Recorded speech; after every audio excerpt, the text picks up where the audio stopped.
पवन सिंह को राज्यसभा में पद मिलने पर बोले मनोज तिवारी। जी हाँ दोस्तों, आपका स्वागत है मेरे चैनल ऑसम भोजपुरी पर।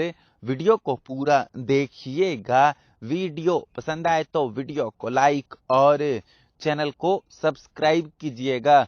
दोस्तों, जब से एनडीए की सरकार बनी है बिहार में, तब से लगातार खबरें चल रही है कि पवन सिंह को राज्यसभा में मंत्री का पद मिलेगा। दोस्तों, हाल ही में मनोज तिवारी ने कुछ मीडिया वालों से बातचीत किया, जिसमें वो इस विषय पर बातचीत करते हुए नजर आए। दोस्तों, वो मीडिया वालों से बातचीत करते दौरान बोले कि पवन सिंह को राज्यसभा में पद मिलना ही चाहिए और वो थोड़ा इंतजार करे, उसको बहुत कुछ मिलेगा। दोस्तों, कुछ इस तरह का बयान मनोज तिवारी पवन सिंह को राज्यसभा में पद मिलने पर बोलते हुए नजर आए। दोस्तों, पवन सिंह को राज्यसभा में मंत्री का पद मिल पाता है कि नहीं, ये तो आने वाले समय में ही पता चल पाएगा।